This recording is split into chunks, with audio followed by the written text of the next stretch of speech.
조선 땅에서 가장 많은 피를 부른 곳, 그곳의 이름이 살목지라고요? 최근 화제가 된 영화 살목지를 본 사람들은 묻습니다. 조선시대에도 그 섬뜩한 이름의 처형장이 정말 존재했냐고. 하지만 역사학자들은 하나같이 입을 모아 말합니다. 그런 처형장은 기록에 없다고요. 그럼 대체 사람들은 왜 그곳을 죽음의 땅이라 불렀을까요? 1416년 왜 하필 조선의 처형장들은 모두 서쪽에만 몰려 있었을까요?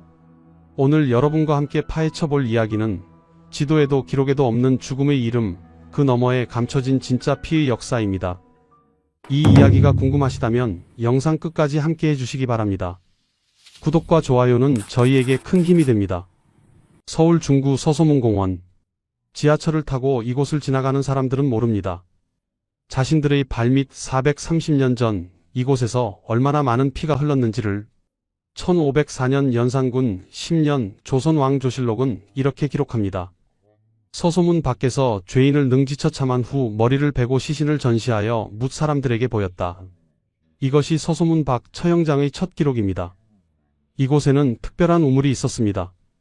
뚝개우물, 망나니 우물이라 불렸던 이곳은 크고 깊어서 물의 양이 많았습니다.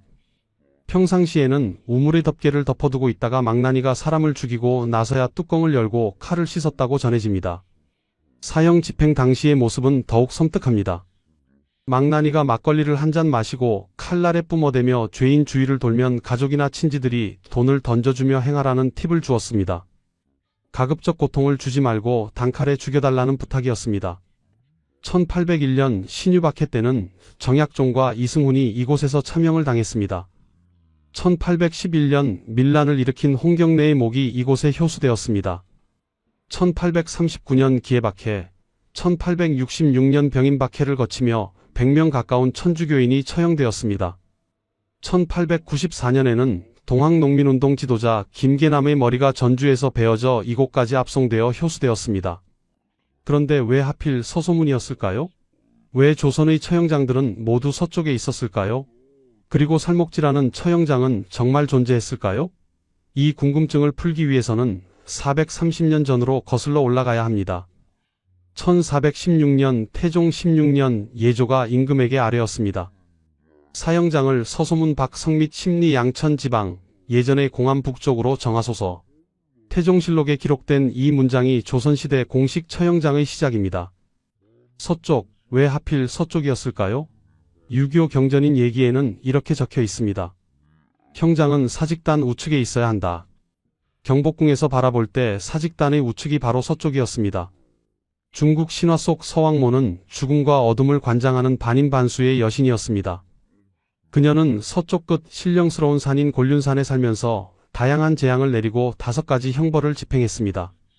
서쪽은 까마득한 옛날부터 죽음과 어둠을 의미했던 것입니다. 하지만 상징적인 이유만 있었던 것은 아닙니다.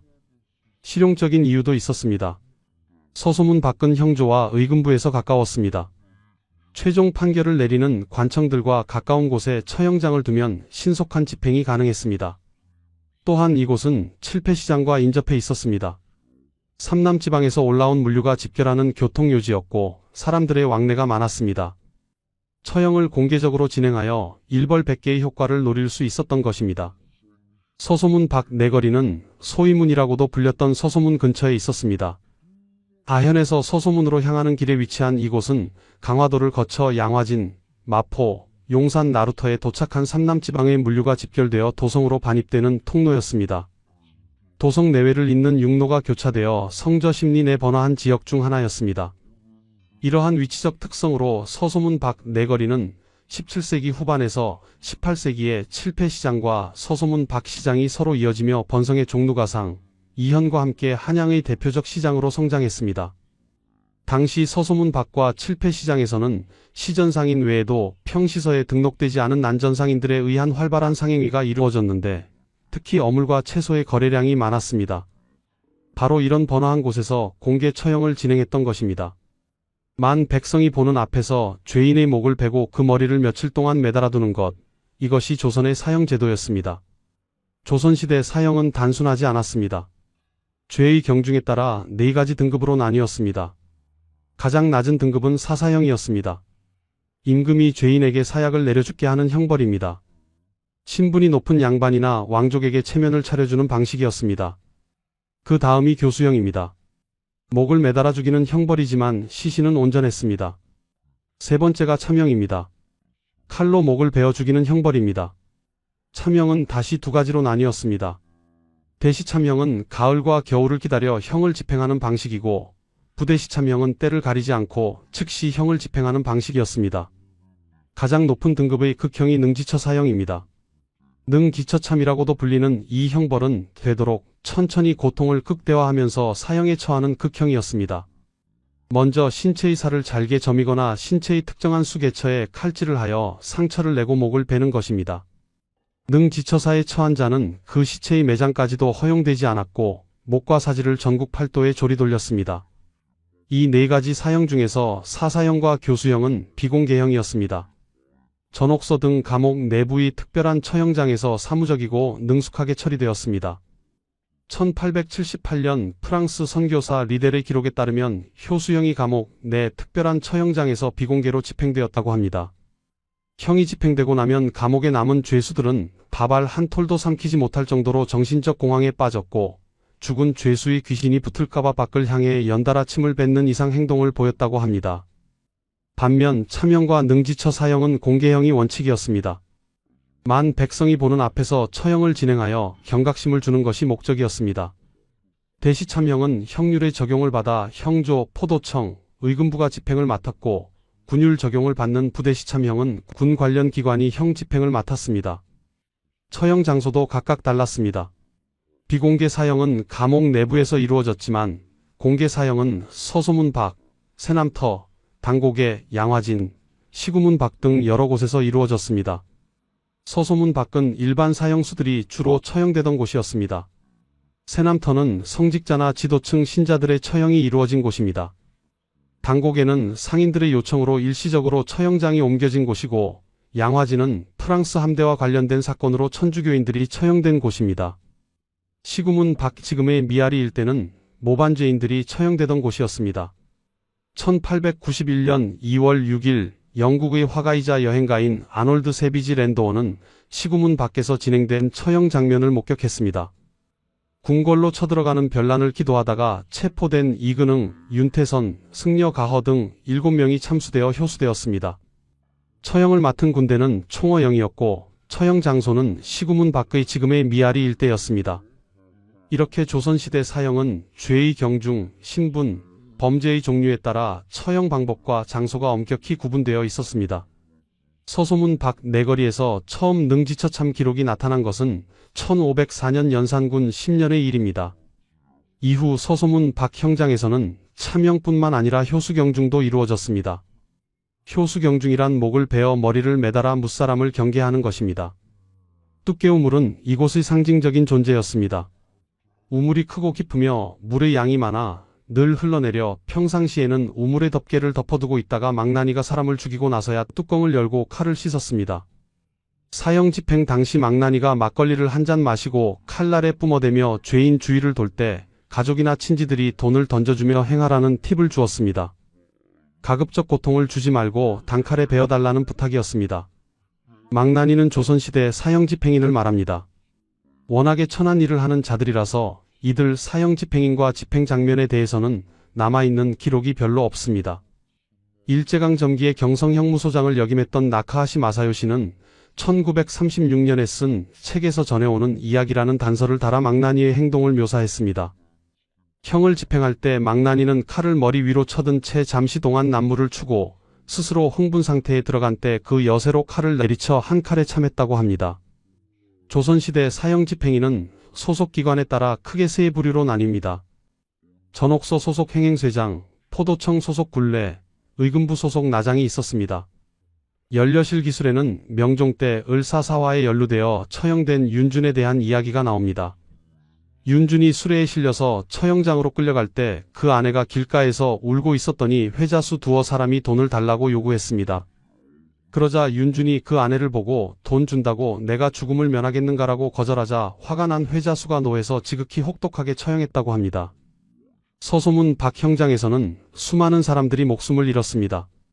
1801년 신유박해 때는 다산 정약용의 셋째 형인 정약종을 비롯해 이승훈, 최창현, 강환숙 등 20명이 목숨을 잃었습니다. 1811년에는 밀란을 일으킨 홍경래의 목이 서소문 밖 내거리에 걸렸습니다. 1839년 기해박해와 1866년 병인박해를 거치면서 100명 가까운 천주교 신자들이 처형된 것으로 알려졌습니다. 지금은 서소문 공원이 된 처형장 자리에 현양탑을 세웠고 인근에 있는 중림동 약현성당에 서소문 순교성지 전시관이 자리 잡고 있습니다. 1894년에는 동학농민운동을 일으킨 지도자 중 한 명인 김계남의 목이 효수되었습니다. 김계남은 전주에서 참형을 당한 뒤 머리만 압송되어 이곳에 효수되었습니다. 19세기 말 조선을 방문한 이사벨라 비숍은 비극적인 필치로 서소문 밖 사형장을 묘사했습니다. 범죄인들이 목이 잘리기 위해 통과하는 문이 있다. 이들의 목은 처형된 뒤 야전 냄비거리처럼 생긴 꼬챙이에 걸려 며칠 동안 전시된다. 서소문 밖 내거리, 이곳은 조선시대 한양의 공식 처형지였습니다. 갖가지 모반 사건과 범죄, 정변에 연루된 죄인들이 그곳에서 처형되었습니다. 사형수는 크게 모반죄와 일반 범죄로 나뉘었는데 모반죄는 형장이 일정하지 않았지만 나머지 사형수들은 대부분 서소문 밖 형장에서 형이 집행되었습니다. 19세기 말 조선을 방문한 외국인들은 처형 장면을 목격하고 충격적인 기록을 남겼습니다. 1878년 프랑스 선교사 리델은 감옥 내 비공개 처형에 대해 이렇게 썼습니다. 형이 집행되고 나면 감옥에 남은 죄수들은 밥알 한 톨도 삼키지 못할 정도로 정신적 공황에 빠졌고 죽은 죄수의 귀신이 붙을까봐 밖을 향해 연달아 침을 뱉는 이상 행동을 보였다. 1891년 2월 6일 영국의 화가이자 여행가인 아놀드 세비지 랜도어는 시구문 밖 지금의 미아리 일대에서 진행된 처형 장면을 직접 목격했습니다. 궁궐로 쳐들어가는 별난을 기도하다가 체포된 이근흥, 윤태선, 승려 가허 등 7명이 참수되어 효수되었습니다. 처형을 맡은 군대는 총어영이었고 랜도어는 그 광경을 스케치로 남겼습니다. 1832년부터 1904년까지 살았던 이사벨라 비숍은 조선을 여행하며 서소문 밖 형장에 대해 이렇게 묘사했습니다. 범죄인들이 목이 잘리기 위해 통과하는 문이 있다. 이들의 목은 처형된 뒤 야전 냄비거리처럼 생긴 꼬챙이에 걸려 며칠 동안 전시된다. 그녀가 본 서소문 밖은 번화한 시장 한복판에 자리 잡고 있었습니다. 사람들이 물건을 사고 팔고 웃고 떠드는 바로 그 옆에서 사형수의 목이 잘리고 효수되는 광경이 펼쳐졌던 것입니다. 조선시대 화가 김윤보는 형정도첩에서 역적참항이라는 그림을 남겼습니다. 길 가운데 천막을 치고 휘장을 두른 임시막사에서 포도대장이 처형을 지휘하는 모습이 생생하게 담겨 있습니다. 망나니가 칼을 들고 죄인의 목을 베려는 순간 주변에는 수많은 구경꾼들이 둘러서 있습니다. 어떤 이들은 두려움에 고개를 돌리고 어떤 이들은 호기심 어린 눈으로 지켜봅니다. 김중근의 참형하는 모양이라는 그림에도 비슷한 장면이 그려져 있습니다. 사형 집행 당시의 모습은 일종의 의식처럼 진행되었습니다. 망나니가 막걸리를 한 잔 마시고 칼날에 뿜어대며 죄인 주위를 도는 것을 칼춤이라고 불렀습니다. 이때 북소리가 함께 울려 퍼졌고 구경꾼들은 숨을 죽인 채 그 광경을 지켜보았습니다. 가족이나 친지들이 돈을 던져주며 행하라고 외치면 망나니는 그 돈을 받아 품에 넣었습니다. 돈을 많이 받으면 단칼에 깨끗이 목을 베어주었지만 돈을 받지 못하면 일부러 칼을 무디게 하여 여러 번 내리쳐야 목이 잘리게 했다는 이야기도 전해집니다.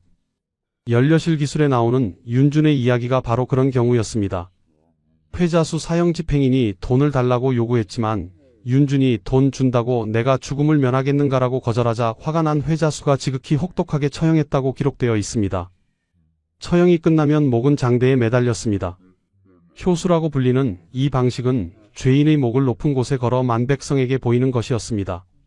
적게는 3일에서 길게는 수십일 동안 목이 매달려 있었고 까마귀와 까치들이 날아와 쪼아 먹었습니다. 여름철에는 악취가 진동했고 겨울철에는 얼어붙은 목이 바람에 흔들렸습니다. 시신은 형장 한쪽에 버려졌습니다. 가족들이 시신을 수습하는 것조차 허락되지 않는 경우가 많았습니다. 특히 영모나 천주교 관련 죄인들의 시신은 경비를 세워 감시했습니다. 하지만 용감한 신자들이나 가족들은 밤을 틈타 시신을 몰래 수습했습니다. 김대건 신부의 시신을 수습한 이민식 빈첸시오가 바로 그런 경우였습니다. 17세의 소녀는 파수 군졸의 눈을 피해 40일이 지난 후에야 시신을 빼내는 데 성공했고 닷새밤 동안 산길로만 걸어 안성 미리네까지 운구했습니다.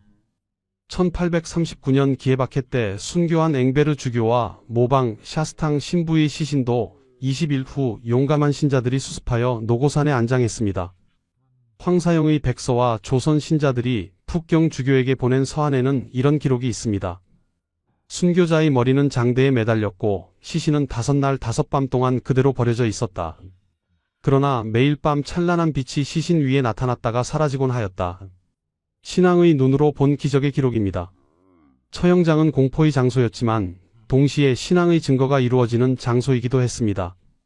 죽음 앞에서도 신념을 굽히지 않는 사람들이 있었고 그들의 마지막 모습은 구경꾼들의 마음에 깊은 인상을 남겼습니다. 어떤 이들은 조용히 기도하며 죽음을 맞이했고 어떤 이들은 마지막 순간까지 자신의 신앙을 외쳤습니다. 형장의 풍경은 시대의 어둠을 보여주는 동시에 인간 정신의 위대함을 증명하는 장소이기도 했습니다. 한강변에 있는 새남터는 조선 초기부터 군사훈련장인 연무장이었습니다. 새남터라는 이름은 이곳이 북쪽 한강변의 노들나루터 인근에 위치한 얕은 모래 언덕이라 억새와 나무가 많기 때문에 붙여진 이름입니다. 이곳은 조선 초기부터 군사들이 무예를 단련하는 연무장과 중죄인의 처형장으로 이용되었습니다. 조선 후기 천주교 박해 때 서소문 박 처형장에서 주로 평신도들을 처형했다면 이곳에서는 성직자나 지도층 신자들의 처형이 이루어졌습니다. 군문효수란 국사범을 군법에 따라 처단하고 그 목을 군문에 걸어 본보기를 보이는 극형입니다. 1801년 신유 박해 때 중국인 주문모 신부가 새남터의 첫 순교자가 되었습니다. 주문모 신부는 새남터로 압송되어 군문효수형을 당했습니다. 1839년 기해박해 때는 제2대 조선교구장 앵베르 주교와 모방 신부, 샤스탕 신부가 순교했습니다. 이들은 주문모 신부와 마찬가지로 군문효수를 당해 그 머리가 장대에 매달리게 되었고 그 시신은 3일 동안 백사장에 버려진 채로 있었습니다. 그러나 20일 후 용감한 신자들의 노력으로 시신이 수습되어 노고산에 안장되었습니다. 황사영의 백서 81행과 1811년 조선 신자들이 북경 주교에게 보낸 서한에는 이렇게 기록되어 있습니다. 순교자의 머리는 장대에 매달렸고 시신은 5날 5밤 동안 그대로 버려져 있었다. 그러나 매일 밤 찬란한 빛이 시신 위에 나타났다가 사라지곤 하였다. 망나니들의 칼춤과 북소리가 함께 어우러진 형장의 모습은 1839년의 기해박해 때 재현되었습니다. 프랑스 선교사로는 처음 한국 땅을 밟은 성 앵베르 주교, 성 모방과 샤스탕 신부가 이곳에서 순교한 것입니다. 1846년 병호박해 때는 한국인 최초의 신부인 김대건 신부가 처형을 당했습니다. 1866년 병인박해 때는 프랑스 신부 9명이 처형되어 병인 양요의 원인이 되기도 했습니다. 현재 새남터 순교 성지에는 새남터 기념성당이 자리 잡고 있습니다. 새남터에서는 모두 수십 명의 성직자와 지도층 신자들이 순교했습니다. 이곳은 서소문 박과 더불어 조선시대 가장 중요한 순교 성지가 되었습니다. 1821년 8월 21일 충청남도 당진 솔매마을에서 한 아이가 태어났습니다. 김재중과 고 우르술라의 아들 김대건입니다. 1836년 6월 경기도 용인의 어느 산골 마을에 프랑스 신부 피에르 모방이 나타났습니다. 천주교 박해를 피해 들어온 사람들이 사는 마을이었습니다. 모방은 이 마을에서 미사를 드리고 사람들에게 세례를 주었습니다.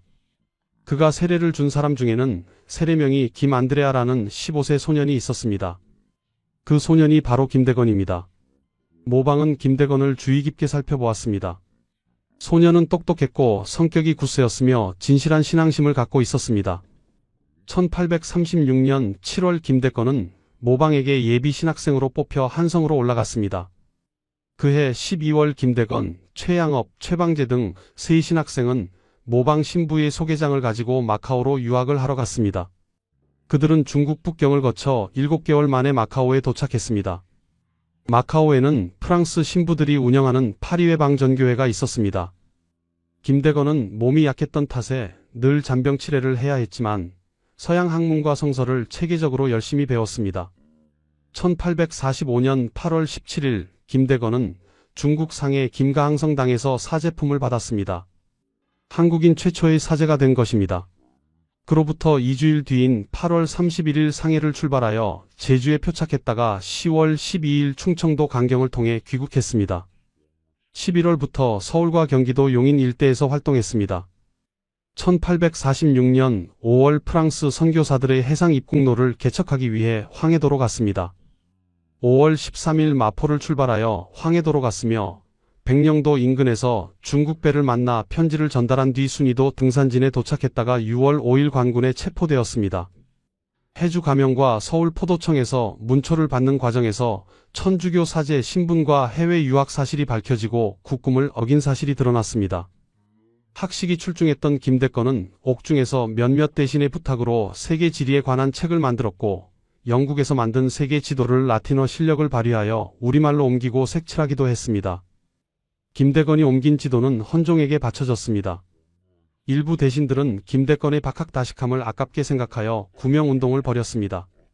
하지만 김대건이 신학공부와 사목을 위해 외국인들과 접촉한 사실로 처벌해야 한다는 영의정 권돈인의 주장에 따라 1846년 9월 15일 조선에서 금하던 천주교를 믿는다는 죄로 참수형을 선고받았습니다. 1846년 9월 16일 날이 밝아왔습니다. 김대건은 한강변에 있던 새남터 형장으로 끌려갔습니다. 그는 그곳에서 자신의 신앙을 위해 목숨을 바쳤습니다. 그때 그의 나이 25세, 천주교 신부로 활동한 지 불과 1년 남짓한 기간이 지났을 뿐이었습니다. 신봉승 사극작가에 따르면 김대건은 1846년 9월 16일 새남터에서 12명의 사형집행인에 의해 참수되었으며 목이 군문에 걸려 효수되었습니다. 본래 양심수의 시체는 3일 이내 가족이 찾아가도록 되어 있지만 김대건의 시체는 참수된 자리에 파묻고 경비를 두어 지키게 했습니다. 당시 17세의 소년 이민식 빈첸시오는 파수 군졸의 눈을 피해 김대건 신부 순교 40일이 지난 후에 시신을 한강 새남터 백사장에서 빼내는 데 성공했습니다. 그리고는 시신을 안거나 업으며 험한 산길로 밤에만 걸어서 닷새 만에 자신의 고향 선산이 있는 지금의 경기도 안성시 양성면에 도착하여 무사히 안장시킬 수 있었습니다. 이곳이 바로 오늘날 미린의 성지입니다. 김대건은 1925년 7월 5일 교황 비오 11세에 의해 시복되었고 1984년 5월 6일 한국 천주교 103위 성인의 으뜸으로 선정되었습니다. 한국 최초의 사제이자 헌신적인 순교자의 상징으로 사후부터 현재까지 많은 곳에서 추모의 대상이 되고 있습니다. 1839년 기해박해가 거의 끝나갈 무렵 이상한 일이 벌어졌습니다. 주로 새남터와 서소문 밖에서 이루어졌던 천주교 신자들에 대한 처형이 서울 용산의 당고개에서 행해지게 된 것입니다. 이는 다가오는 설날 대목장을 방해하지 않도록 처형장을 옮겨달라는 상인들의 요구에 따른 것이었습니다.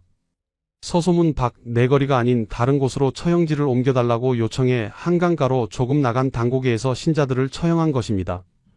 1839년 음력 12월 27일과 28일 이틀간 당고개에서 10명이 참수형을 받았습니다. 27일에는 이성례를 비롯해 박종원, 홍병주, 권진희, 이경희, 손소벽, 이인덕 등 7명이, 다음 날에는 홍영주, 최영희, 이문우 등 3명이 순교했습니다. 이 10명 중 9명은 1984년 교황 요한 바오로 2세에 의해 성인품에 올랐습니다. 하지만 이성례 마리아는 시복 시성 대상에서 제외되었습니다. 이성례 마리아는 두 번째 한국인 사제 최양업 토마스 신부의 모친이자 최경환 프란치스코 성인의 부인입니다. 1801년 충청도 홍성에서 태어난 이성례는 17세에 최경환과 혼인한 뒤 1821년 장남 최양업을 낳았습니다. 가족과 함께 한양으로 이사를 했다가 박해 위험이 있자 강원도와 인천 부평을 거쳐 수리산으로 이주했습니다. 고향과 재산을 버리고 낯선 곳으로 옮겨 다니는 가운데서도 이성례는 모든 어려움을 기쁘게 참아냈습니다. 수리산에 정착해서는 남편을 도와 마을을 교우촌으로 일구는 데 헌신했습니다. 장남 최양업은 이때 신학생으로 선발되어 마카오로 떠났습니다. 1839년 기해박해가 일어나자 남편 최경환은 한양을 오가면서 순교자들 시신을 찾아 묻어주고 교우들을 돌봤으며 이성례는 남편 뒷바라지를 하면서 자식들을 보살폈습니다. 그해 여름 포졸들이 수리산 교우촌에 들이닥쳤습니다. 부부는 자신들도 곧 체포되리라는 것을 잘 알고 있었습니다. 부부는 새벽에 수리산 교우촌을 급습한 포졸들을 기다리기라도 한 듯 반갑게 맞았습니다. 최경환은 포졸들에게 교우들과 함께 질서정연하게 따라갈 테니 잠시 쉬었다가 식사를 하고 떠날 것을 권했습니다. 이성내는 포졸들을 위해 밥상을 차렸고 최경환은 포졸들이 식사를 마치자 장롱에서 옷을 모두 꺼내 포졸 한 명 한 명에게 입혀주었습니다.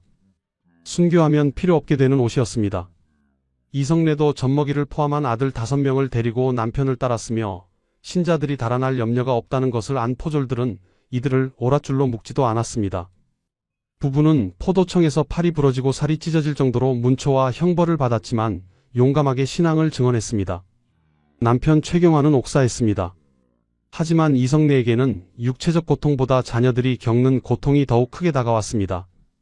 부모와 함께 어린아이를 투옥시키는 일은 국법에도 없었으나 맏아들이 사제가 되기 위해 외국에 유학가 있던 이 집안에 대해서는 일말의 관용도 베풀어지지 않았습니다. 3살 막내 스테파노가 빈 젖을 빨다가 옥에서 굶어 죽고 말았습니다. 이성내는 더 이상 버틸 수 없었습니다. 나 천주를 모러 오라고 외치고 감옥에서 풀려나왔습니다. 남은 아이들마저 잃고 싶지 않은 지극한 모성애였습니다. 하지만 곧 아이들이 동양 나간 사이 스스로 다시 옥으로 돌아와 갇히게 됩니다. 6세에서 15세까지의 4형제는 부모들이 갇혀있는 옥에 찾아가면 자신들 때문에 부모들이 배교할 것을 우려해 동양을 해가며 살아갔습니다. 이성내는 다음과 같은 유언을 남겼습니다. 이제 그만 가거라. 절대로 천주와 성모 마리아를 잊지 말아라. 서로 화목하게 살며 어떤 어려움을 당하더라도 서로 떨어지지 말고 맏형 토마스가 돌아오기를 기다려라. 어머니가 참수되기 하루 전 어린 형제들은 동양한 쌀과 돈 몇 푼을 가지고 희광이 사형 집행인에게 찾아가 자신들의 어머니가 고통을 당하지 않도록 단칼에 베어줄 것을 부탁했습니다. 이에 감동한 희광이는 밤새 칼을 갈아 그 약속을 지켰습니다. 1840년 1월 31일 이성내는 동료 신자들과 함께 형장으로 정해진 당고개로 끌려가 참수로 순교했습니다. 안온하고 평화로운 얼굴이었다고 합니다. 당시 그녀의 나이는 39세였습니다. 순교한 이성내 마리아는 일시적이나마 배교한 사실 때문에 1984년 시성에서는 제외되었지만 2014년 8월 16일 광화문 광장에서 프란치스코 교황에 의해 시복되었습니다. 양화지는 지금의 서울 마포구 합정동 일대입니다. 이곳 또한 한양에서 강화가 통하는 교통의 요지였고 한강의 조운을 통해 삼남지방에서 올라온 세곡을 저장했다가 재분배하던 곳이었습니다. 사람들의 통행이 많아 본보기로서는 적격인 장소였습니다. 1866년 병인 양요 당시 프랑스 함대가 정박했던 곳이 바로 양화진이었습니다. 실제로 박해를 피해 중국으로 망명한 조선 사람들이 프랑스 함대의 물길 안내원으로 고용되기도 했습니다. 그래서 프랑스 함대가 정박했던 양화진에서 천주교 신자들을 처형함으로써 그들의 책임을 확실히 묻고 일벌백계의 본보기를 보이고자 했던 것입니다. 이곳에서는 모두 170여 명의 신자들이 순교했습니다. 현재 국가사적으로 지정된 절두산 성지에는 1966년 병인 박해 100주년을 기념해 절두산 순례성당과 순교기념관이 지어졌습니다. 2019년 6월 1일 서울 중구 서소문 밖 내거리에 서소문성지 역사박물관이 개관했습니다. 지상의 역사공원과 지하의 정화상 기념경당을 비롯한 문화복합 공간입니다. 조선시대 목숨을 다한 이를 위로하고 오늘을 사는 시민에게 위안과 평화의 공간을 제공하는 콘솔레이션 홀이 있습니다. 지하 3층 상설전시관. 오래된 미래에서는 조선 후기 천주교, 서학, 동학 등 다양한 종교와 사상을 만날 수 있습니다. 서소문 역사공원에는 조선시대 국가 공식 처형장소로서의 면모를 확인할 수 있는 뚝개 우물터가 있습니다. 우물이 크고 깊으며 물의 양이 많아 늘 흘러내려 평상시에는 우물의 덮개를 덮어두고 있다가 망나니가 사람을 죽이고 나서야 뚜껑을 열고 칼을 씻었다는 그 우물입니다. 1984년 한국 천주교 창설 200주년이 되던 해 5월 6일 교황 요한 바오로 2세는 서소문 밖 내거리에서 순교한 44명을 성인으로 시성했습니다. 2018년 9월 서소문 밖 내거리 순교성지를 포함한 서울 속 천주교 순례길은 세계에 유례가 없는 박해와 순교, 자발적 신앙 수용의 특별한 역사성을 바탕으로 아시아 최초의 교황청 승인 국제순례지로 거듭났습니다. 새남터 순교성지에는 새남터 기념성당이 자리잡고 있습니다. 당곡의 순교성지는 2008년에 철거되었다가 2011년에 신계역사공원이 조성되고 그 안에 순교성지가 다시 문을 열었습니다. 절두산 순교성지에는 1966년 병인박해 100주년을 기념해 절두산 순례성당과 순교기념관이 지어졌습니다. 그렇다면 살목지는 어디에 있었을까요? 살목지는 조선시대 처형장이 아니었습니다. 살목지는 충청남도 예산군 광시면에 위치한 현대의 저수지 이름입니다. 1982년에 농업용수 공급을 목적으로 준공된 농업생산 기반 시설입니다. 불길하여 이름에 잘 쓰지 않는 한자인 죽일살이 들어있어 다소 섬뜩하게 느껴질 수 있지만 실제로 살목이라는 지명은 일대의 지명인 시목에서 알 수 있듯이 화살나무를 뜻합니다. 예산군에서 소개하는 지역 지명 유래에 따르면 화살나무가 많이 자란 데에서 유래했다는 설 또는 지형이 살목, 즉 기울어진 집을 바로 세우거나 내려앉은 기둥을 올려 받치는 데 쓰는 지렛대, 창살로 쓰기 위하여 가늘게 오린 나무를 닮은 데에서 붙었다는 설이 있습니다. 2020년대 들어 심야괴담회 방영 이후 많은 사람이 알게 되었고 2026년에는 영화 살목지가 개봉하여 화제가 되었지만 이곳은 조선시대 처형장과는 전혀 관련이 없는 현대의 저수지입니다. 조선시대에 살목지라는 이름의 처형장은 존재하지 않았습니다. 하지만 서쪽 십리 안팎에는 실제로 피해 역사가 있었습니다. 1416년 태종 16년에 정해진 서소문 박처형장, 1504년 연산군 10년부터 기록에 나타나는 능지처참과 효수, 1801년부터 1866년까지 이어진 천주교 박해로 서소문 밖에서만 100명 가까운 사람들이 목숨을 잃었습니다. 세남터에서는 1801년 주문모 신부를 시작으로 1846년 김대건 신부까지 수십 명의 성직자가 순교했습니다. 당고개에서는 1839년 음력 12월 이틀간 10명이 참수되었고 그 중에는 3살 자식을 옥에서 잃은 어머니 이성내가 있었습니다. 양화진에서는 170여 명이 순교했습니다. 권력의 칼날은 시대를 가리지 않았습니다. 조선시대에는 천주교인이 일제강점기에는 독립운동가가 그 칼날 아래 쓰러졌습니다. 하지만 역사는 진실을 기억합니다. 서소문성지 역사박물관, 세남터 순교성지, 당고개 순교성지, 절두산 순교성지가 그 증거입니다. 1984년 시성된 44명의 성인, 2014년 시복된 124위의 순교자들이 그 증거입니다. 조선시대 살목지는 존재하지 않았습니다. 하지만 서쪽 십리 안팎, 서소문 밖 내거리, 세남터, 당고개, 양화진에는 430년간 이어진 피의 역사가 있었습니다. 그리고 그 역사를 우리는 기억해야 합니다.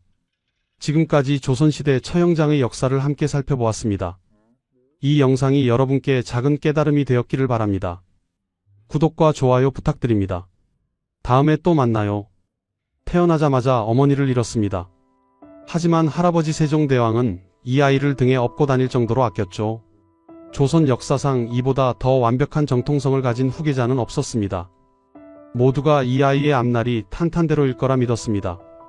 하지만 12살에 오른 왕자는 가시방석이었고 17살에 마주한 마지막은 차마 눈뜨고 볼 수 없는 지옥이었습니다. 조선 최고의 금수저로 태어나 가장 비참한 흙바닥에서 숨을 거둔 왕. 우리가 몰랐던 단종의 마지막 24시간을 추적합니다. 이 이야기가 궁금하시다면 영상 끝까지 봐주세요. 구독과 좋아요는 큰 힘이 됩니다. 1457년 10월 21일 강원도 영월 관풍원의 문이 열렸습니다. 금부도사 왕방현이 뜰에 엎드려 있었습니다. 그는 한양을 떠나며 품속에 사약을 품었습니다. 세조의 명이었습니다. 하지만 관풍원에 도착한 왕방현은 차마 발걸음을 떼지 못했습니다. 나장이 재촉했습니다. 시각이 늦어집니다. 왕방현은 떨리는 손으로 문을 밀었습니다. 관풍원 마루에는 17세 소년이 앉아 있었습니다. 익성관과 골룡포를 단정히 갖춘 모습이었습니다. 조선 제6대 왕 단종, 아니 지금은 노상군으로 불리는 이홍이었습니다. 온 까닭이 무엇이오? 단종이 물었습니다. 왕방현은 대답하지 못했습니다. 고개를 들 수도 사약을 꺼낼 수도 없었습니다. 그저 엎드려 울었습니다. 한양에서 영월까지 300리 길, 왕방현은 단 한 번도 사약을 꺼내보지 못했습니다. 어린 왕자를 죽이라는 명, 그것은 차마 사람이 할 수 있는 일이 아니었습니다. 그때 단종의 곁에서 늘 모시던 통인 하나가 나섰습니다. 소인이 하겠습니다. 그는 활주를 꺼냈습니다. 긴 노끈을 이어 밧줄을 만들었습니다. 단종은 고개를 끄덕였습니다. 통이는 단종이 앉은 자리 뒤로 갔습니다. 창문을 통해 밧줄을 단종의 목에 걸었습니다. 그리고 밖에서 잡아당겼습니다. 밧줄이 조여졌습니다. 17세 소년 왕의 숨이 끊어졌습니다. 연려실 기술은 이렇게 기록했습니다. 9구멍에서 피가 흘렀다. 단종을 죽인 통이는 그 자리에서 피를 토하며 즉사했습니다. 바깥에서는 뇌성이 울렸습니다. 검은 안개가 영월 땅을 뒤덮었습니다. 밤이 지나도록 거치지 않았습니다. 관풍원에서 함께 모시던 시녀들이 동강으로 뛰어들었습니다. 강물에 시신이 둥둥 떠올랐습니다. 세조의 명이 내려왔습니다. 시신을 거두는 자는 삼족을 멸하리라. 조선 최고의 정통성을 가진 왕자가 밧줄에 목이 졸려 죽었습니다. 세종의 적장손, 문종의 적장자 12세의 왕위에 올랐던 소년이었습니다. 도대체 무슨 일이 있었던 걸까요? 왜 조선에서 가장 완벽한 왕통을 가진 왕자가 이토록 비참하게 죽어야 했을까요? 1441년 7월 23일 경복궁 자선당에서 한 아기가 태어났습니다. 세종의 첫 손자였습니다. 할아버지 세종은 기뻐하며 대사면령을 내렸습니다.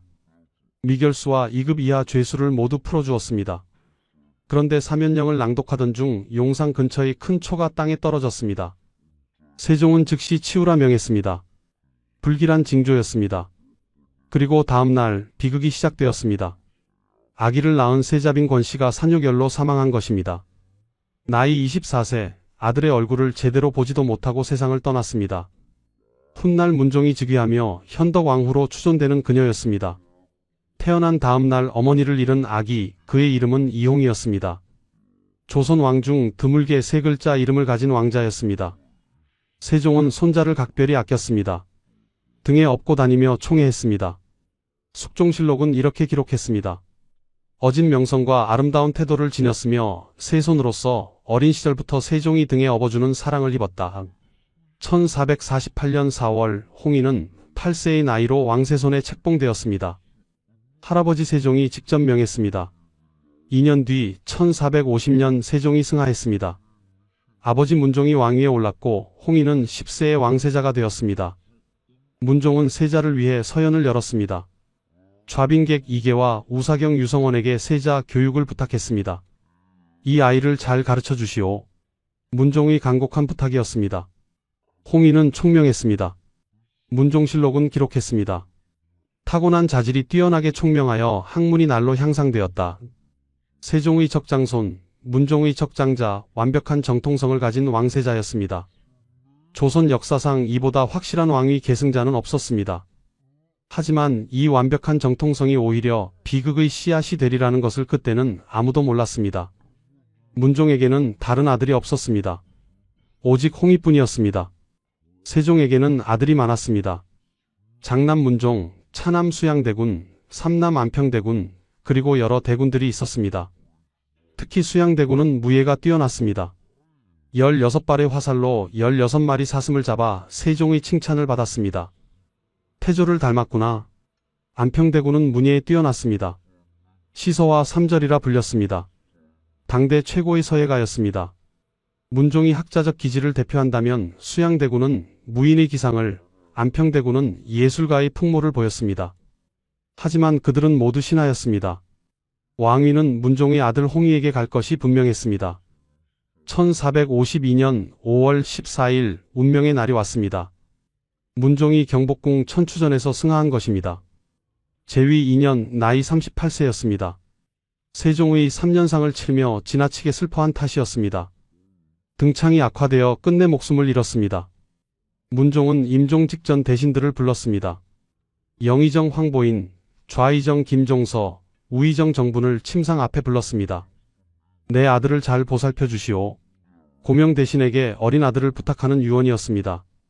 4일 뒤인 5월 18일 경복궁 근정문에서 즉위식이 거행되었습니다. 12세 소년이 조선 제6대 왕으로 즉위했습니다. 하지만 그때는 아무도 몰랐습니다. 이 소년 왕의 치세가 겨우 3년밖에 되지 않으리라는 것을, 그리고 5년 뒤 밧줄에 목이 졸려 죽으리라는 것을 말입니다. 1452년 5월 18일 12세 소년이 근정문에 섰습니다. 즉위교서를 반포했습니다. 소자가 조종의 업을 능히 담당하지 못할까 두려워하여 연못과 얼음을 건너는 것처럼 매우 염려하고 두려워합니다. 어린 왕의 목소리는 떨렸습니다. 교서에는 24개 조항이 붙어 있었습니다. 13번째 조항, 모든 조치는 의정부 6조와 의논하여 행하겠습니다. 14번째 조항, 6조에서 국왕에게 직접 보고하던 것을 모두 의정부를 거쳐 보고하십시오. 사실상 신하들에게 국정을 맡기겠다는 선언이었습니다. 단종에게는 선택의 여지가 없었습니다. 어머니 현덕 왕후는 단종을 낳다 죽었습니다. 할머니 소원 왕후도 이미 세상을 떠났습니다. 할아버지 세종, 아버지 문종도 모두 떠났습니다. 12세 소년에게 남은 것은 아무것도 없었습니다. 수렴청정을 해줄 대비도 보호해줄 어른도 없었습니다. 오직 문종이 유언으로 부탁한 대신들 뿐이었습니다. 영의정 황보인은 70세 노신이었습니다. 좌의정 김종선은 조선 최고의 명장이었습니다.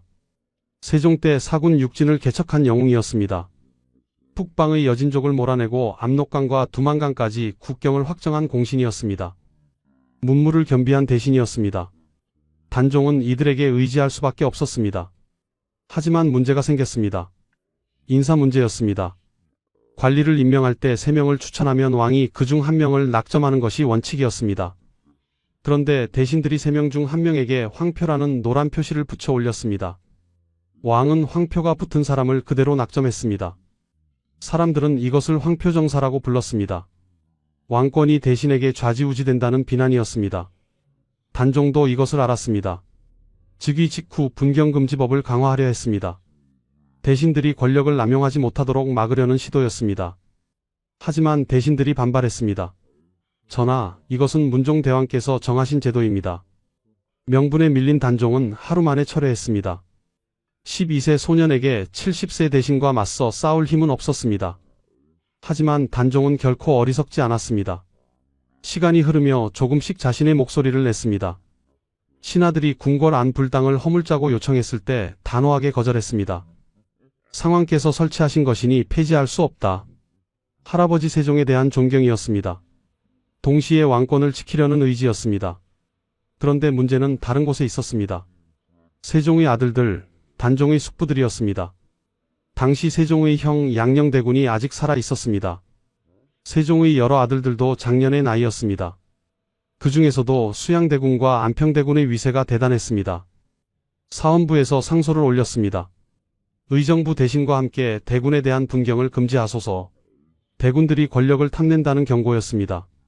하지만 단종은 어떻게 할 수 없었습니다. 문종은 생전에 수양대군을 관습도감 도제조에 임명했습니다. 왕실 의례를 총괄하는 자리였습니다.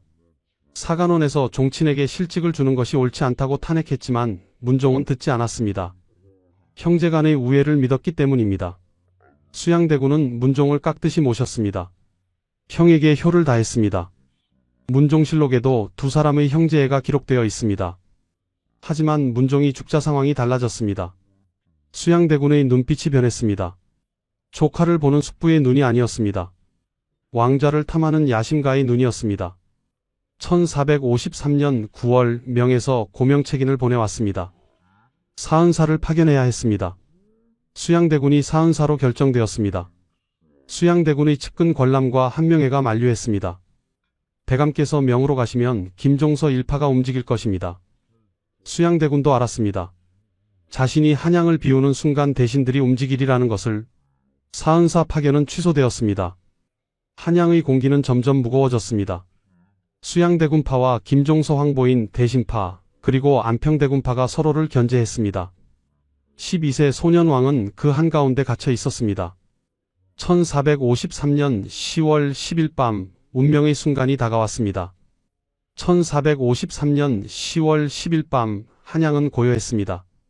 단종은 궁궐에서 잠들어 있었습니다. 그때 수양대군이 움직였습니다. 홍달손, 양정 등 무사 세력을 이끌고 김종서의 집으로 향했습니다. 김종서는 70세 노신이었습니다. 북방의 영웅, 사군 육진을 개척한 명장이었습니다. 그날 밤 김종서는 집에서 쉬고 있었습니다. 수양대군이 들이닥쳤습니다. 김종서, 안평대군과 결탁하여 모반을 꾀했다는 고변이 있다. 김종서는 벌떡 일어났습니다. 무슨 헛소리요? 수양대군이 철퇴를 휘둘렀습니다. 김종서의 머리가 깨졌습니다. 70세 노신은 그 자리에서 즉사했습니다. 동시에 수양대군의 부하들이 대신들을 습격했습니다. 영의정 황보인을 왕명이라 속여 불러냈습니다. 궁궐로 가는 길에 군사들이 에워쌌습니다. 황보인은 끌려가 처형되었습니다. 우의정 조국관, 병조판서 이양 등이 차례로 죽었습니다. 한밤 사이에 단종을 보좌하던 고명 대신들이 모두 사라졌습니다. 수양대군은 궁궐로 들어갔습니다. 13세 단종을 아련했습니다. 전하, 김종서 등이 안평대군과 결탁하여 모반을 꾀했습니다. 신이 이들을 제거했습니다. 단종은 떨고 있었습니다. 한밤에 일어난 피의 쿠데타였습니다. 할아버지가 부탁하고 아버지가 유언으로 맡긴 신하들이 모두 죽었습니다. 13세 소년에게 무슨 힘이 있었겠습니까? 그대로 하라. 떨리는 목소리로 승인할 수밖에 없었습니다. 수양대군은 동생 안평대군을 강화도로 유배 보냈습니다. 그리고 석 달 뒤 사사했습니다.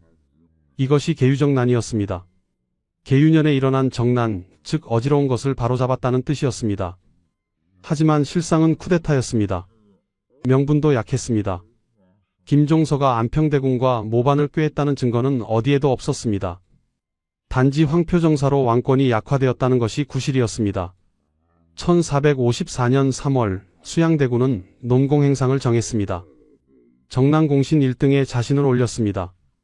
분충장의왕국 보조정책 정난공신, 긴 이름의 공신 칭호였습니다. 수양대군은 영의정부사가 되었습니다. 영경연서운관사 겸 판이병 조사를 겸했습니다. 사실상 모든 권력을 장악했습니다. 단종은 이름뿐인 왕이 되었습니다. 조정은 수양대군이 좌지우지했습니다. 신하들은 단종이 아닌 수양대군의 눈치를 봤습니다. 단종은 궁궐 안에 갇혀 있었습니다. 12세에 즉위하여 13세에 실권을 잃었습니다.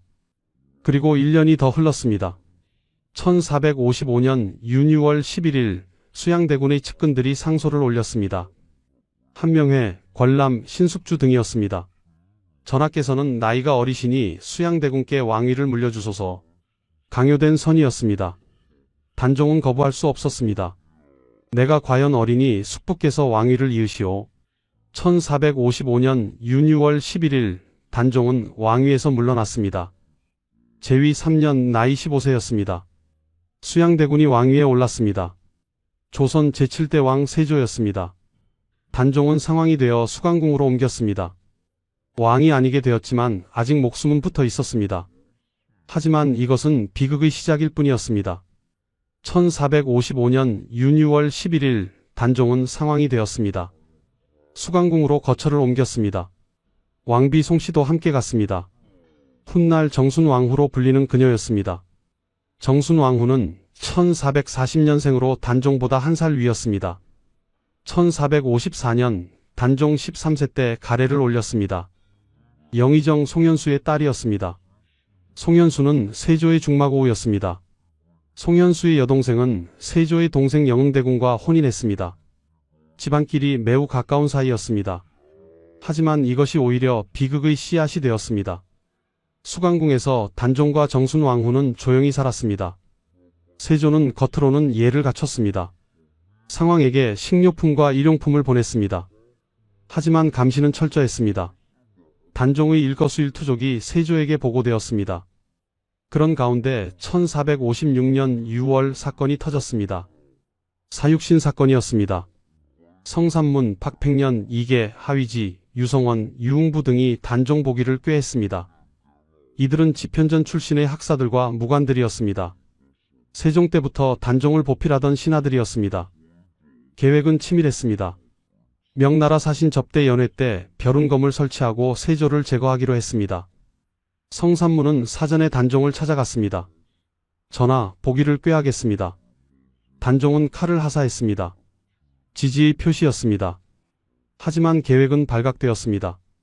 성균관사의 김질이 장인 정창손에게 털어놓았습니다. 정창손은 세조에게 고변했습니다. 1456년 6월 2일 산육신이 체포되었습니다. 국문이 시작되었습니다. 성삼문은 당당했습니다. 상왕 전하께서 칼을 하사하셨다. 단종의 이름을 밝혔습니다. 세조는 분노했습니다. 산육신은 모두 처형되었습니다. 능지처참이 아닌 거열형이었습니다. 몸이 5갈래로 찢겼습니다. 가족들도 죽거나 노비가 되었습니다. 박팽년의 두 아들 10살, 8살도 죽었습니다. 성삼문의 아버지 성승도 처형되었습니다. 단종의 입지는 더욱 좁아졌습니다. 상황이 복위운동에 연루되었다는 증거가 드러났습니다. 세조의 측근들이 상소를 올렸습니다. 상황을 강등하소서. 1457년 6월 21일 단종은 노산군으로 강등되었습니다. 상황에서 군으로 왕족의 신분조차 박탈당했습니다. 유배지는 강원도 영월이었습니다. 한양에서 300리 떨어진 산골이었습니다. 단종은 창덕궁을 떠났습니다. 정순 왕후와 청계천 영도교에서 이별했습니다. 16세 소년과 17세 소녀의 마지막 만남이었습니다. 둘 사이에는 자녀가 없었습니다. 혼인한 지 3년밖에 되지 않았고 그나마 정치적 혼란 속에 있었기 때문입니다. 정순 왕후는 눈물을 흘렸습니다. 저는 어찌하옵니까? 살아계시오. 그대만이라도 살아야 하오. 단종의 마지막 당부였습니다. 정순 왕후는 노산군 부인으로 강등되어 궁을 나갔습니다. 혼자가 되어 81년을 더 살았습니다. 1521년까지 조선 왕비 중 가장 오래 살았습니다. 단종은 광진구 화양정에서 환관 안노를 만났습니다. 세조가 보낸 전송사였습니다. 단종은 안노에게 말했습니다. 성삼문의 역모를 나도 알고 있었으나 아뢰지 못했다. 이것이 나의 죄다. 스스로 죄를 인정하는 말이었습니다. 유배 행렬이 영월로 향했습니다. 두물머리, 여주, 원주를 거쳐 영월로 들어갔습니다. 백성들이 길가에 나와 슬퍼했습니다. 어린 왕의 유배 행렬이었습니다. 솔치고개를 넘을 때 소나무들이 울었다고 합니다. 군등치에서는 가파른 고개를 오르느라 힘들어했습니다. 베일치에서는 석양을 보며 사육신을 떠올렸습니다. 성삼문, 박팽년, 그대들은 나를 위해 죽었구나. 단종은 엎드려 절을 올렸습니다. 지금도 그곳에는 절하는 단종의 조각상이 있습니다. 1457년 6월 말 단종은 영월 청령포에 도착했습니다. 청령포는 섬이었습니다. 동남북 삼면이 서강으로 둘러싸여 있었습니다. 서쪽은 험한 육육봉 절벽이었습니다. 배를 타지 않고는 나갈 수 없는 천연 감옥이었습니다. 단종은 청령포에 갇혔습니다. 관음송이라는 큰 소나무 아래 작은 집이 지어졌습니다. 단종호소라 불리는 곳이었습니다. 단종은 그곳에서 혼자 지냈습니다. 시녀 몇 명과 시중들은 통인 몇 명뿐이었습니다. 17세 소녀는 섬에 갇혔습니다. 낮에는 소나무 아래 앉아 강물을 바라봤습니다. 밤에는 별을 세었습니다. 비가 오면 처마 끝 빗소리를 들었습니다. 어느 날 밤 단종은 사육신의 꿈을 꿨습니다. 성삼문, 박팽년, 이계, 하위지, 유성원, 유흥부가 나타났습니다. 피투성이 모습이었습니다. 전하, 저희는 갑니다. 가지 마시오. 경들은 나를 위해. 단종은 울부짖으며 깼습니다. 관음송이 바람에 흔들렸습니다. 소나무가 단종의 울음소리를 들었습니다. 그래서 관음송, 소리를 듣는 소나무라 불렸습니다. 청령포 건너편에는 나무꾼이 살았습니다. 영월 호장 엄흥도였습니다. 호장은 고을의 향리 우두머리였습니다. 대대로 세습되는 자리였습니다. 엄흥도의 할아버지도 아버지도 호장이었습니다. 어느 날 밤 엄흥도는 청령포에서 들려오는 곡소리를 들었습니다. 저 소리가 무엇이오? 아내가 말렸습니다. 가지 마시오. 노산군께 가까이 가면 우리 집안이 멸문당하오. 하지만 저 울음소리를. 엄흥도는 강을 건넜습니다. 청령포로 들어갔습니다. 관음송 아래 단종이 앉아 있었습니다. 누구냐? 영월 호장 엄흥도옵니다. 호장이 왜 이곳에? 전하의 곡소리를 들었사옵니다. 단종은 고개를 끄덕였습니다. 그날부터 엄흥도는 매일 밤 청령포를 찾았습니다. 단종과 대화를 나누었습니다. 바둑을 두었습니다. 시를 읊었습니다. 야사와 전설은 이렇게 전합니다. 하지만 실록에는 기록이 없습니다. 엄흥도가 단종을 찾아갔다는 공식 기록은 없습니다. 다만 후일 엄흥도의 후손들이 구전으로 전했습니다. 청령포에서 넉 달이 흘렀습니다. 1457년 가을 홍수가 났습니다. 서강이 범람하여 청령포가 물에 잠겼습니다. 단종은 영월 읍내 객사로 옮겨졌습니다. 관풍원이었습니다. 동헌에 딸린 누각이었습니다. 단종은 관풍원 자규류에 올랐습니다. 시를 지었습니다. 나는 한 마리 궁궐을 쫓겨난 원통한 새, 내가 슬피 울어듣는 나도 괴롭구나. 내가 울지 않으면 내 시름도 없으련만. 보시오 세상 근심 많은 이들이여. 부디춘 3월엔 두견이 우는 누대에 오르지 말게나. 자규시였습니다. 소쩍새의 자신을 비유한 시였습니다. 쫓겨난 왕의 한이 담겼습니다. 그때 한양에서 소식이 들려왔습니다. 금성대군이 수능에서 거사를 일으켰다는 것이었습니다. 금성대군 이유는 세종의 6째 아들이었습니다. 단종의 큰 숙부였습니다. 그는 1456년부터 수능에 유배되어 있었습니다. 1457년 9월 금성대군은 수능부사 이보흠과 함께 거사를 계획했습니다. 단종 복위를 위한 반란이었습니다. 하지만 안동 관노의 고변으로 발각되었습니다. 금성대군은 사사되었습니다. 단종의 장인 송현수도 연루되어 교형에 처해졌습니다. 세조는 결단을 내렸습니다. 노상군을 처리하라. 17세 조카를 죽이기로 한 것입니다. 1457년 10월 21일 금부도사 왕방연이 영월로 출발했습니다. 품속에는 사약이 있었습니다. 1457년 10월 21일 새벽 왕방연이 영월에 도착했습니다. 관풍원 앞에서 멈췄습니다. 발걸음이 떨어지지 않았습니다. 나장이 재촉했습니다. 도사, 시각이 늦어집니다. 왕방연은 한숨을 쉬었습니다. 300리를 달려오는 내내 고민했습니다. 어찌 어린 왕자를 죽일 수 있단 말인가. 하지만 왕명이었습니다. 거역할 수 없었습니다. 왕방연은 관풍원 문을 밀었습니다. 뜰에 들어가 엎드렸습니다. 단종이 마루에서 내려왔습니다. 익선관과 골룡포를 단정히 갖추고 있었습니다. 비록 노상군으로 강등되었지만 왕의 예복을 입고 있었습니다. 온 까닭이 무엇이오? 왕방연은 대답하지 못했습니다. 고개를 들 수 없었습니다. 눈물만 흘렀습니다. 단종은 알았습니다. 사약을 가져왔구려. 전하, 괜찮소. 나도 알고 있었소. 단종은 담담했습니다. 금성대군의 거사가 실패했다는 소식을 들었을 때부터 각오했습니다. 숙부세조가 자신을 살려두지 않으리라는 것을 알았습니다. 하지만 왕방연은 차마 사약을 꺼내지 못했습니다. 손이 떨렸습니다. 목소리가 나오지 않았습니다. 그저 엎드려 울었습니다. 그때 단종의 곁에 있던 통인이 나섰습니다. 소인이 하겠습니다. 그는 활주를 꺼냈습니다. 활의 시위였습니다. 긴 노끈을 이어 밧줄을 만들었습니다. 단종은 고개를 끄덕였습니다. 마지막 존엄을 지키는 방법이었습니다. 사약으로 괴로워하며 죽는 것보다 차라리 빨리 가는 것이 나았습니다. 통인은 단종이 앉은 자리 뒤로 갔습니다. 창문을 열었습니다. 밧줄을 단종의 목에 걸었습니다. 단종은 마지막으로 하늘을 보았습니다. 1441년 7월 23일 태어나 1457년 10월 21일 죽는 날까지 16년의 인생이었습니다. 12세에 왕이 되어 15세에 폐위되고 17세에 죽었습니다. 할아버지 세종의 총애, 아버지 문종의 사랑, 정순왕후의 눈물, 사육신의 충절, 청령포의 소나무 모든 것이 스쳐 지나갔습니다. 통인이 밧줄을 잡아당겼습니다. 밧줄이 조여졌습니다. 단종의 숨이 끊어졌습니다. 연려실 기술은 기록했습니다. 9구멍에서 피가 흘렀다. 통인은 그 자리에서 피를 토하며 쓰러졌습니다. 즉사했습니다. 숙종실록은 기록했습니다. 늘 모시던 공생이 차마 하지 못할 일을 자청하고 나섰다가 즉시 9구멍으로 피를 쏟고 죽었다. 바깥에서 뇌성이 울렸습니다.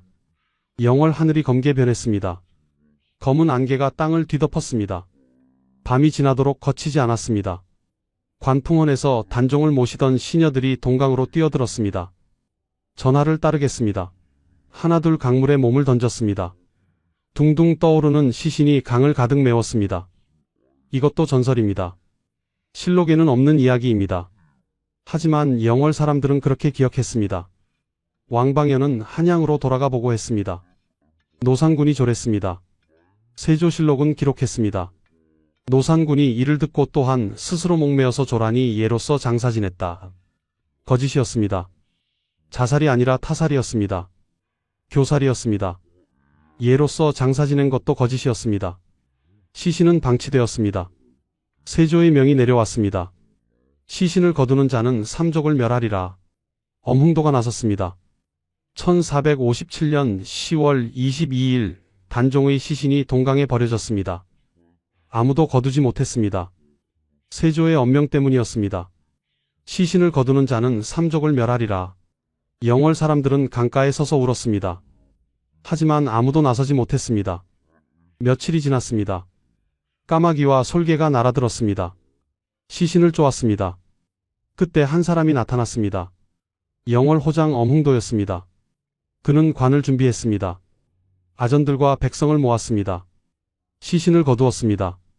위선피와 오소감심. 엄흥도가 말했습니다. 옳은 일을 하다가 화를 입는다면 달게 받겠다. 중종실록은 기록했습니다. 영월군 호장 엄흥도가 시신을 수습하여 매장지를 찾았다. 엄흥도는 단종의 시신을 업고 산으로 올라갔습니다. 어디에 묻어야 할지 몰랐습니다. 눈보라가 몰아쳤습니다. 그때 사슴 한 마리가 나타났습니다. 눈 쌓인 자리에 앉았다가 사라졌습니다. 저곳이로다. 엄흥도는 그곳에 단종을 감회장했습니다. 영월 서쪽 오리 지점이었습니다. 지금의 장릉 자리였습니다. 엄흥도는 가족을 이끌고 영월을 떠났습니다. 화를 피하기 위해서였습니다. 훗날 정순왕후가 양자를 삼았습니다. 문종의 딸 경혜공주의 아들 정미수였습니다. 정미수는 단종의 조카였습니다. 정순왕후는 정미수에게 모든 재산을 물려주었습니다. 단종의 제사를 지내주오. 정미수의 후손들이 대대로 단종의 제사를 지냈습니다. 그렇게 시간이 흘렀습니다. 59년이 지난 1516년 중종 때 단종의 묘에 봉분이 세워졌습니다. 감회장된 지 59년 만이었습니다. 하지만 여전히 노상군묘였습니다. 왕릉이 아니었습니다. 다시 165년이 흘렀습니다. 1681년 숙종 7년 숙종이 명했습니다. 노상군을 노산대군으로 추봉하라. 군에서 대군으로 승격되었습니다. 하지만 아직 왕은 아니었습니다. 17년이 더 흘렀습니다. 1698년 숙종 24년 마침내 복위가 이루어졌습니다. 노산대군을 왕으로 복위하라. 묘호는 단종이라 하라. 사망한 지 241년 만이었습니다. 세조의 10대손 숙종이 결단을 내렸습니다. 신하들이 반대했습니다. 전하, 세조대왕을 부정하는 일입니다. 숙종은 단호했습니다. 단종 복위 운동은 신하들의 잘못이었다. 단종의 폐위는 신하들의 강요였다. 세조를 부정하는 것이 아니다. 명분을 만들었습니다. 세조를 지키면서도 단종을 복위시키는 논리였습니다. 묘호가 내려졌습니다. 단종, 예를 지키고 의를 잡는다는 뜻이었습니다. 시호도 내려졌습니다. 공의 원문 순정 안장경 순도뇨 대왕, 긴 시호였습니다. 노상군묘는 장릉이 되었습니다. 왕릉으로 승격되었습니다. 1733년 영조 때 표석이 세워졌습니다. 앞면에는 조선국 단종대왕 장릉이라 새겼습니다. 뒷면에는 1457년에 단종대왕이 영월군에 계셨는데 10월 24일 승하하셨으니 나이 17살이셨다라고 기록했습니다. 장릉은 특별했습니다. 조선 왕릉 중 유일하게 한양에서 멀리 떨어진 곳에 있었습니다. 유일하게 산 능선에 있었습니다. 유일하게 충신단이 함께 있었습니다. 사육신과 생육신, 단종을 위해 목숨 바친 신하들을 모신 사당이었습니다. 영월 사람들은 단종을 신으로 모셨습니다. 무속의 왕신이 되었습니다. 영월 영모전에 사당이 세워졌습니다. 선왕당에서도 단종을 모셨습니다. 한을 품고 죽은 어린 왕, 조선 사람들은 그를 잊지 않았습니다. 정순왕후는 1521년까지 살았습니다. 향년 82세, 조선 왕비 중 가장 오래 살았습니다. 16세에 단종과 생이별한 뒤 65년을 혼자 살았습니다. 재혼하지 않았습니다. 단종만을 생각하며 살았습니다. 단종의 두 후궁도 오래 살았습니다. 숙의 김씨는 86세까지, 숙의 권씨는 83세까지 살았습니다. 모두 80대까지 장수했습니다. 단종이 조선 왕 중 가장 일찍 죽은 것과 대조적이었습니다. 2009년 장릉은 유네스코 세계유산에 등재되었습니다. 조선 왕릉 40기와 함께 세계가 인정한 문화유산이 되었습니다. 지금도 매년 수많은 사람이 장릉을 찾습니다. 청령포의 관음송 아래 서서 단종을 떠올립니다. 관풍원 자규류에 올라 자규시를 읊습니다. 엄흥도의 충절을 기립니다. 12세의 왕이 되어 17세에 밧줄에 목 졸려 죽은 소년, 조선 최고의 정통성을 가진 왕자, 241년을 기다려 다시 왕이 된 단종, 그의 이야기는 지금도 우리 가슴을 먹먹하게 합니다. 권력은 영원하지 않습니다. 모든 행동에는 대가가 따릅니다.